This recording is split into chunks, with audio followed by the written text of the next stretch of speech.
Bonsoir à tous, jeudi 23 novembre, bienvenue dans le 7-8 journal sur TV 78. Tout de suite, les titres de l'actualité locale. Une opération qui détourne les codes du Black Friday pour consommer autrement. Le Green Friday se déroule jusqu'à samedi. Proposé par l'association Envie Attrape, des animations ont débuté. Une laverie solidaire était par exemple proposée ce matin aux habitants. Nous étions sur place. Initier les plus jeunes à la robotique, principe du Rambot Game qui revient pour sa deuxième édition. Grâce à l'aide d'étudiants en industrie de Montigny-le-Bretonneux, des élèves yvelinois apprennent à programmer des robots dans l'optique de participer à une compétition. Focus dans cette édition. Et puis c'est un art martial qui nous vient directement du Brésil. La capoeira sera au programme ce week-end. Les 15e rencontres internationales se tiennent à Elancourt samedi. Pour en parler, un maître de la discipline, Maître Touché, est notre invité avec deux de ses élèves. Mais tout de suite, nous sommes en ligne avec Philippe Geslan par téléphone. Bonsoir. Bonsoir. Vous êtes le président de l'Union des maires ruraux des Yvelines. Vous êtes également le maire de Méricourt. Vous avez suivi il y a un instant donc, le discours d'Emmanuel Macron qui s'est achevé il y a peu.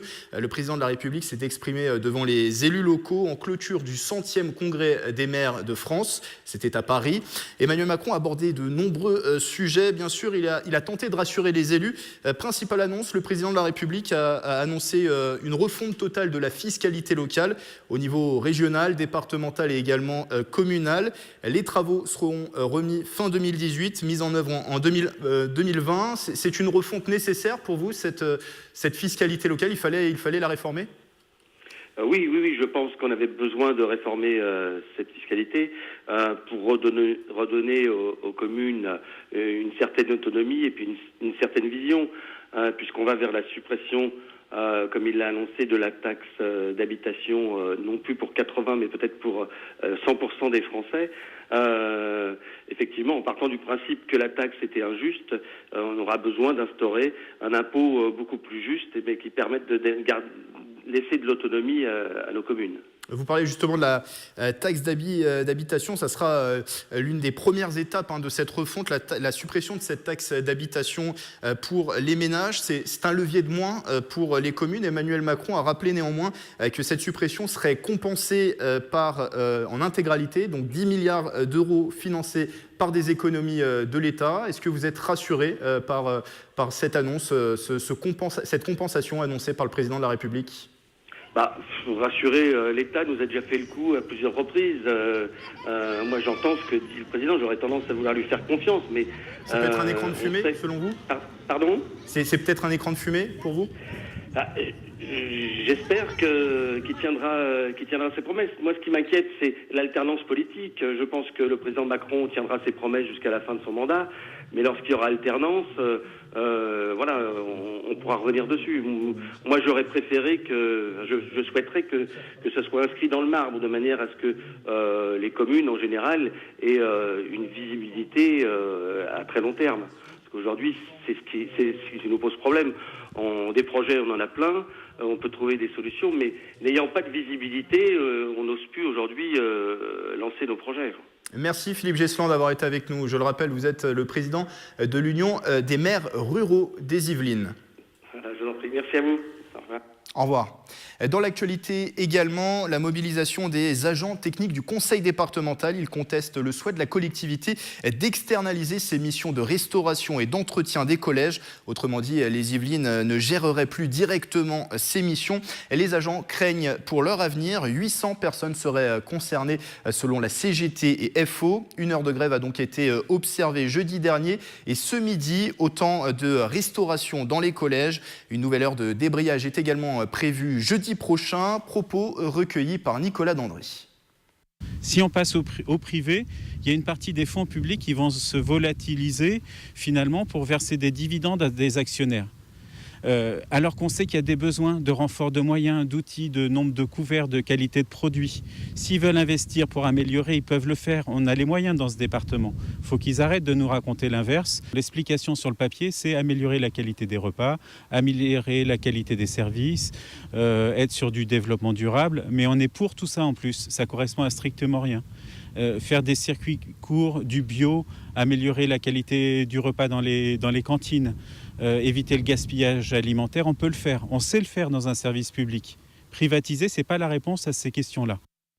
Un comité technique entre les syndicats et la direction du conseil départemental est prévu le 7 décembre prochain. Délibération finale actée qui sera au programme de la séance du conseil départemental prévue le 22 décembre.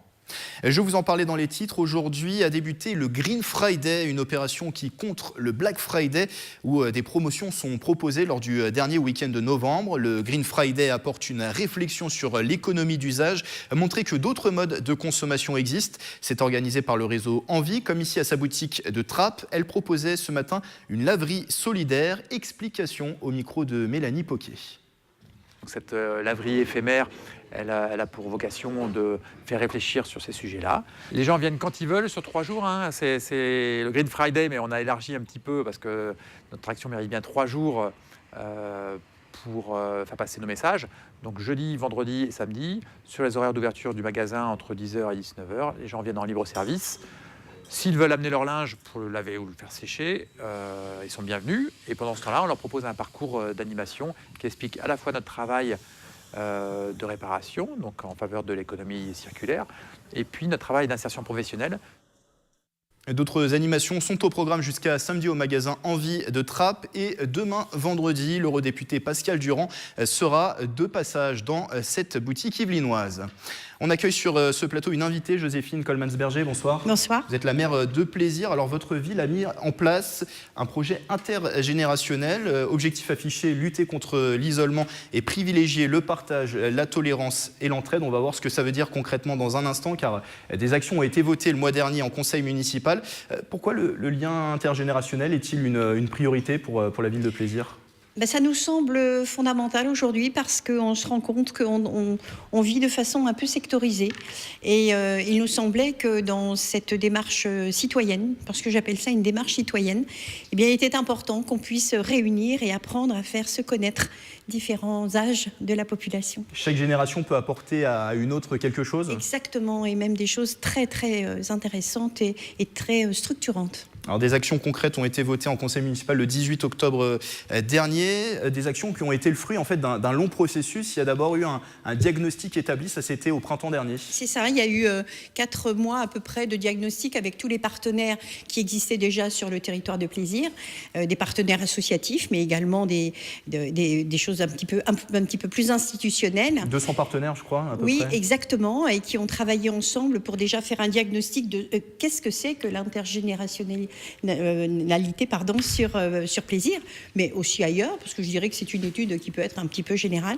Et suite à ça, eh bien, on a mis en place 3 axes qui sont des axes fondamentaux aujourd'hui, qui sont les axes sur lesquels vont se déployer 18 fiches actions qui ont déjà démarré pour certaines et qui vont démarrer en 2018. C'est ça, ça va être déployé sur toute la fin de votre mandat finalement qui s'étale jusqu'en 2020. Exactement, on avait mis en place déjà un contrat ville solidarité, vous savez, on a eu même un prix européen par rapport à ce contrat ville solidarité. Et là, c'est un contrat ville intergénérationnel. C'est pas pour avoir des prix qu'on fait ça.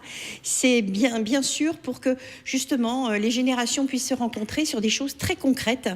Pour avoir rencontré pas mal de jeunes, de lycéens et même de collégiens, je me suis rendu compte qu'il y avait une vraie bienveillance aujourd'hui de cette génération montante qui avait très envie d'être en partenariat avec des personnes en difficulté, voire pas en difficulté, mais de partager des choses avec ces personnes plus âgées, voire très âgées. Et ça m'a, je dirais, ça m'a ouvert cette idée, qui n'est pas nouvelle, mais en tout cas de créer des liens sur des actions très spécifiques. Alors le diagnostic, on l'a dit au printemps dernier, ça a été présenté d'ailleurs lors d'une réunion au théâtre Robert Manuel. Qu'est-ce qu'il en est ressorti finalement de ce diagnostic ? Il y avait des choses à faire, c'est ça ? Il en est ressorti que oui, on ne se connaissait pas bien et qu'il y avait beaucoup de choses à faire dans la mesure où on a ressenti des isolements, on a ressenti beaucoup de puissance d'action, beaucoup de volonté et on s'est dit... eh bien, on va construire quelque chose. Toutes les idées des 18 fiches actions viennent effectivement des personnes que nous avons rencontrées, c'est-à-dire des jeunes, des moins jeunes et des beaucoup moins jeunes. Et c'est de là que sont parties ces actions. Il y a un véritable besoin. Et puis, je crois que ça crée un lien. Ça crée un lien social, mais un lien aussi de dynamisme au niveau d'une collectivité, d'apprendre à vivre ensemble et de créer des choses ensemble. Donc action concrète votée, il y a eu des groupes de travail qui avaient planché sur le diagnostic dont on a parlé. 3 grandes thématiques pour ces 18 fiches actions, notamment l'accès à la culture, aux loisirs. Oui, exactement. C'est important parce qu'on se rend compte que vous avez des tranches d'âge qui ne se déplacent pas au théâtre, pas forcément par le biais, la difficulté financière, mais parce que elles ont besoin d'être accompagnées. Donc, on s'est dit avec certains jeunes qu'on pourrait peut-être aller les chercher, faire du covoiturage, les accompagner, les inciter à sortir. Ça, c'est dans le cadre, par exemple, du théâtre, mais ça peut être sur des associations, ça peut être aussi sur des cours au niveau de l'informatique. Enfin, il y a toute une série de choses qu'on peut faire comme ça en binôme par rapport à cet accès. Et aussi à la mobilité, parce qu'il y a des personnes qui ont des problématiques de mobilité. Donc non seulement la ville accompagne parce qu'elle a mis en place aussi quelque chose par rapport à cette mobilité avec un transport, mais il y a des jeunes et des moins jeunes qui souhaitent participer à ça. On s'est rendu compte qu'il y a une vraie chute aujourd'hui au niveau du bénévolat dans toutes les associations. Ça, c'est un vrai moyen citoyen de revenir à l'aide aux autres, faire avec et faire pour les autres. 2 autres priorités, on le rappelle, juste avant de clôturer cet entretien: favoriser l'investissement citoyen de chacune des générations, également favoriser le développement des talents. Petit rappel, il nous reste un peu moins d'1 minute, sur le calendrier. Donc là, ça a été quelques actions sont déjà mises en place, et ça va s'étaler là sur les prochains mois. Oui, et il y a une action sur laquelle je voudrais juste revenir 30 secondes. C'est cette aide pour les jeunes au permis de conduire, c'est-à-dire une aide financière par rapport aux jeunes autour d'un projet, parce qu'il ne s'agit pas de venir demander une aide comme ça. Il faut qu'ils créent un projet dans ce principe intergénérationnel, et la ville accompagne à hauteur de 500 € tous les jeunes qui vont nous apporter un projet qui va dans ce sens. Merci Joséphine Coleman-Berger d'avoir été avec nous. Je rappelle, merci à vous de nous avoir écoutés. La ville qui met en place son projet intergénérationnel. On vous parlait tout à l'heure d'environnement dans ce journal avec le Green Friday. C'est en ce moment aussi la semaine européenne pour la réduction des déchets. Des gestes simples au quotidien qui permettent de réduire le gaspillage ou de limiter la surconsommation. Au Chesnay, un village zéro déchet est justement installé jusqu'à dimanche prochain. De quoi trouver quelques conseils. On voit tout ça avec Camille Lambert. Vous pouvez me dire les 3 mots, s'il vous plaît? Recycler, réutilisable et réduire. Merci. Une devise pour devenir un consommateur responsable. Voilà le message passé dans ce village zéro déchet. Chaque année, près de 800 millions de tonnes de déchets sont produits en France. Un constat inquiétant, mais avec des gestes simples, chacun peut limiter sa production. Qu'est-ce que tu as appris un petit peu? Qu'il ne fallait pas gaspiller, qu'il fallait trouver des moyens pour recycler. Le compost, qu'il fallait recycler les choses. De bien faire le tri pour ne pas polluer. De ne pas jeter les choses dehors n'importe où. Une 60aine d'élèves du Chesnay et de Rocancourt ont écouté les conseils toute la matinée. Découverte des achats en vrac pour éviter le suremballage, de l'éco-conception ou de la lutte contre le gaspillage alimentaire. Plusieurs thématiques abordées avec les membres de l'association Ygraine. Ça devient concret, ils se projettent eux dans leur quotidien avec ces petites façons de faire. C'est qu'ils prennent les bonnes habitudes, les bons réflexes, les bonnes façons d'aborder la consommation, de bien réfléchir avant d'acheter. Une première pour Versailles Grand Parc. La communauté d'agglomération organise ce village en partenariat avec l'association et le SICTOM. C'est le syndicat en fait, par lequel sont traitées les ordures ménagères, notamment des villes du Chesnay, Vélizy et Versailles. Ils sont vraiment touchés par ce sujet, par cette thématique. Et du coup, ça rafraîchit et eux, ils véhiculent bien le message auprès des parents aussi. Sensibiliser aussi le grand public qui pourra venir visiter le village jusqu'au 26 novembre à l'hôtel de ville. Événement, le Rambot Game revient pour sa 2e édition, une collaboration entre les étudiants du CFI, l'école d'industrie de Montigny-le-Bretonneux et les établissements scolaires des écoles du bassin de Rambouillet, l'occasion d'initier les plus jeunes à la robotique et au programme informatique. Marilène Yapi-Chino. Pour apprendre à domestiquer les robots, le CFI de Montigny-le-Bretonneux convie les écoles primaires et les collèges du bassin de Rambouillet à participer au Rambot Game. Le principe, un étudiant coach une classe du CM1 à la 4e à programmer un robot sur un parcours, avec un objectif final, la compétition dans 6 mois.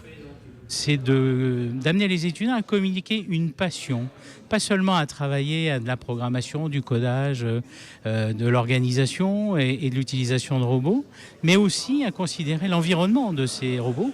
Et l'environnement, c'est l'humain. Donc pour eux, c'est une expérience humaine avant que d'être une expérience technique, dira-t-on. Mardi soir, les écoles découvraient le cahier des charges précis de cette 2e édition. Le robot devra franchir 2 portes, contourner un élément et passer sous un autre. Le tout dans un décor sur le thème de la découverte de l'espace. Pour les aider, des étudiants en manager des systèmes informatiques et robotiques. Je suis impatient de leur montrer la passion que j'ai pour ça et éventuellement peut-être les inspirer pour continuer dans ce domaine-là plus tard. L'année dernière, le challenge sous le thème du cirque a connu un succès auprès des établissements. 11 classes participent cette année avec un grand enthousiasme des élèves. Ils trouvent ça très intéressant, puis ça mélange en fait plusieurs disciplines, et donc ce qui leur permet en fait de faire des ponts et des liens entre chaque, et ça leur donne un peu de concret dans tout ce qu'on peut leur faire au collège la plupart du temps, quoi. Reste désormais à apprivoiser ces petites bêtes pour tenter de remporter le challenge Ramboat Game à Rambouillet le 15 mai prochain. Un événement à ne pas manquer ce week-end, c'est les 15e rencontres internationales de capoeira, l'art martial brésilien. Ça se passe samedi à Elancourt, dimanche ça sera dans un autre département, à Châtillon, dans les Hauts-de-Seine. Samedi, ça se passe au complexe sportif de l'Europe à Elancourt. C'est organisé par le groupe Belo Horizon de Capoeira d'Elancourt. Bonsoir Maître Touché. Bonsoir. Vous êtes maître de capoeira, fondateur de ce club Belo Horizon. Vous êtes venu ce soir avec 2 de vos élèves, votre fils Thalys. Bonsoir Thalys. Et nous avons à ma gauche Kader. Bonsoir Kader. Bonsoir. Alors on va parler bien sûr de ces rencontres. Maître Touché, on peut dire c'est une grande fête de la capoeira qui va se passer ce week-end. Oui bien sûr, c'est une grande fête. Voilà, ça fait déjà, c'est le 15e rencontre que j'organise ici dans la ville de Châtillon. De Châtillon et aussi Elancourt. Donc c'est 2 villes différentes. Donc ça sera beaucoup d'énergie, beaucoup de maîtres, beaucoup de professeurs et beaucoup d'élèves. Donc c'est une fête qu'il ne faut pas manquer. Et donc on rappelle le principe, pendant ces 2 jours, c'est des journées de stage et il y a aussi des démonstrations de maîtres de capoeira, parce qu'il y aura plusieurs grands maîtres présents pour cet événement. Oui, bien sûr. Il y aura plusieurs maîtres, plusieurs pays, comme dit, c'est une rencontre internationale. Donc il y aura des maîtres de Madrid, du Brésil, Berlin, Cologne, du sud de la France, de l'ouest de la France, un peu partout. Donc pour venir, pour qu'on partage cette énergie avec nous. Donc venu du monde entier. Je me tourne vers vos élèves. Thalys, pour commencer, quelle est la chance finalement sur ce week-end de côtoyer ces grands maîtres? C'est une chance, j'imagine? Oui, ça prouve, on peut leur montrer ce qu'on a appris ces derniers temps, ces dernières années où on ne les a pas vus, montrer ce que nous avons appris de nouveau en fait, durant cette année. Kader, de votre côté, ça fait quoi de pouvoir côtoyer ces grands maîtres sur ce week-end? Pour moi, en fait, on prend de l'expérience quand on côtoie des gens qui sont plus gradés, plus avancés dans la pratique. Et donc, c'est toujours l'expérience qu'on cherche quand on est moins gradé. Vous savez, ça fait combien de temps que vous faites de la capoeira? J'ai commencé à l'âge de 14 ans et ça fait 19 ans. 19 ans, d'accord. 19 ans. Qu'est-ce qui vous a poussé au départ à essayer cet art qui vient du Brésil? J'ai commencé au collège. J'ai rencontré 2-3 capoeiristes et au bout d'un moment, j'ai commencé à chercher un club autour de chez moi et j'ai trouvé un club et petit à petit, j'ai rencontré Maître Touché qui m'a formé, qui m'a permis de rentrer dans la famille de la capoeira et de découvrir cet art magnifique. Ouais, c'est une vraie famille, Thalys, la capoeira? Oui. Et vous, pourquoi vous avez suivi les pas de votre père finalement? Exactement. J'ai suivi mon père et ce sport me plaît énormément et je continue. Alors la capoeira, Maître Touché, si on revient sur cet art, finalement c'est un art complet, parce qu'il y a du sport, il y a ce combat, cette danse, mais aussi plus enraciné dans la culture brésilienne, il y a un lien avec le chant brésilien, un lien aussi avec les instruments, les percussions qui nous viennent du Brésil. C'est un art complet, on va toucher à tout quand on fait de la capoeira. Exactement. Donc la capoeira, pour moi, c'était un art complet. J'ai commencé la capoeira entre l'âge de 9-10 ans. D'ici, j'ai jamais arrêté, j'ai continué. Là, j'ai persévéré jusque-là. J'ai continué à entraîner et à montrer mes adhérents. Qu'est-ce que c'est la capoeira? Ça englobe un petit peu de tout. Le chant, la musique, les paroles, la langue. la langue brésilienne. Déjà, c'est quand on monte en graphe, hein, quand on continue sur plusieurs années, c'est important de savoir parler ce portugais du Brésil. C'est important. Bien sûr, ouais, c'est important parce que là, quand on adhérent, il continue la pratique de capoeira. En bout de moment, il va changer de grade et un grade qui se passe, par exemple, en grade instructeur, moniteur, et doit exactement parler en plus de la langue déjà, connaître déjà les chansons et jouer les instruments, que c'est très important dans la capoeira. Et quand vous êtes arrivé en France, c'était il y a une quinzaine d'années, c'est ça? Pourquoi avoir eu envie de transmettre cet art ici en France? En fait, j'ai dit à plusieurs reprises que là, c'est pas moi qui ai choisi la France qui m'a choisi. Dans la France, elle m'a choisi d'être ici aujourd'hui et ça me fait un énorme plaisir de montrer cette culture brésilienne et de transmettre mon savoir à mes adhérents pour qui un jour aussi pouvaient transmettre à ses adhérents aussi. Un mot aussi sur les origines forcément de la capoeira, ça vient de très loin, c'est des origines africaines au temps de l'esclavage, c'est ça? Oui, la capoeira, on pouvait dire que c'est afro-brésilienne. C'est des esclaves africains qui s'étaient à l'époque ramenés par les navires négriers aller au Brésil.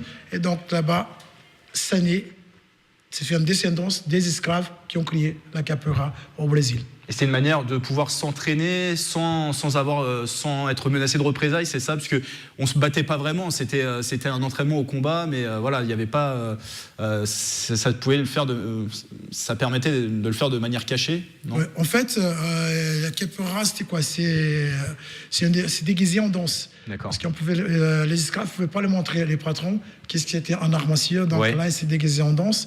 Et du coup, ils ont commencé à utiliser qui s'appelle un tambour, qu'aujourd'hui on appelle des tabacs, de côté, pour qu'ils puissent jouer la musique et chanter. Comme à l'époque, ils ne pouvaient pas les communiquer, qu'ils ne savaient pas comment les parler entre eux. Donc, du coup, ils ont trouvé cela, le chant, pour se communiquer à travers de la tabac et le chant. Donc, du coup, en cachette de cela, ils montraient que c'était... Ils pouvaient se toucher vraiment, mais on fait devant les patrons. Non, donc là, c'était la danse. Quand les patrons ils invitaient après les nègres pour danser. Et donc là, bien plus tard, ça a devenu le nom capoeira, qui c'est en langage Tupi-Guarani, qui veut dire des Indiens du Brésil. On nous reste une minute dans cet entretien, petit tour de table. Là. Qu'est-ce que vous attendez de ces rencontres, Kader? Qu'est-ce que vous attendez de ces rencontres samedi et dimanche? Déjà, avant tout, on va bien s'amuser. On va rencontrer d'autres capoeiristes qui viennent d'autres régions. On va communiquer et au bout d'un moment, on va sûrement se lier d'amitié et pouvoir nous aussi aller dans d'autres rencontres dans quelques mois ou quelques semaines. Thalys, ouais, s'enrichir, ça va être un vrai enrichissement ce week-end. On est là pour s'amuser et montrer notre nouvelle expérience. Et côté du club Belo Horizonte, qu'est-ce qu'on attend du monde, j'imagine? Moi, j'attends beaucoup de monde. Chaque année, c'est différent. Il y a plus de monde qui sont là. Cette année, on est à peu près déjà dans une centaine d'adhérents. Ici, dans 78, comme dit, le Belo Horizonte Capoeira, c'est un peu partout. Le dimanche, on est dans 92, il y a encore une centaine. Dans la plupart de ceux-là, c'est des enfants. Donc, on verra de la famille. Comme dit, la capoeira, c'est famille. Et donc, Belo Horizonte Capoeira, la famille Belo Horizonte Capoeira, on invite tous à venir partager avec une bonne ambiance, une bonne couture brésilienne. Et voilà, profitez bien. Et donc là, c'est ça que je vais vous montrer. Et j'espère que je vous reçois. Merci à vous trois, en tout cas, d'avoir été avec nous. Et les rencontres internationales de capoeira, je rappelle, c'est ce samedi au complexe sportif de l'Europe à Elancourt. Et ça sera le dimanche dans un autre département, à Châtillon, dans le 92. Avant de se quitter, focus sur des créations made in France, mais à la durée limitée. C'est le principe d'une boutique à Versailles, ouverte depuis 1 an et demi. Les clients peuvent y découvrir toutes les 2 semaines de nouveaux produits. Un concept revisité de boutique éphémère qui semble avoir trouvé son public. Camille Lambert, Aurélie Ronze. Des pochettes, de la décoration ou encore des vêtements pour enfants, tous les objets que vous trouverez à Capsule Market sont faits main. Autre particularité, ils sont renouvelés tous les 15 jours. On permet aux créateurs d'avoir un espace restreint, donc peu cher, pendant une durée limitée, donc peu cher aussi pour eux, donc c'est pas un gros coût. Et ça leur permet en fait de développer, de se faire connaître.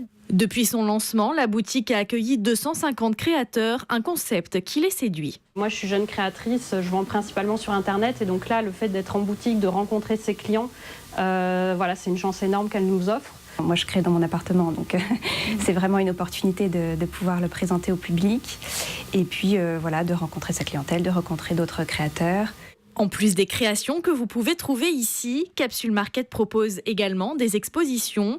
Cartes de fidélité et cartes cadeaux seront bientôt proposées aux clients. 1 an et demi après l'ouverture de cette boutique, le bilan est positif. On commence à avoir une vraie clientèle très très fidèle. Et puis quelque chose de très positif aussi pour nous, c'est que depuis maintenant 6 mois à peu près, on a des créateurs qui nous demandent eux-mêmes de venir exposer, alors que jusqu'ici c'était à nous d'aller les chercher, de passer énormément de temps sur les réseaux sociaux. Des créateurs qui seront encore plus nombreux à proposer leurs produits. Pour 2018, les clients pourront découvrir tous les 15 jours le travail d'une vingtaine d'exposants. C'est la fin de ce 7-8 journal. Retrouvez-nous en replay sur notre site internet et notre application mobile TV 78. Demain vendredi, c'est au tour du 7-8 l'hebdo avec Nicolas Kirillovitz. Et nous, on se donne rendez-vous lundi pour une nouvelle semaine d'information locale sur TV 78. Belle soirée à tous.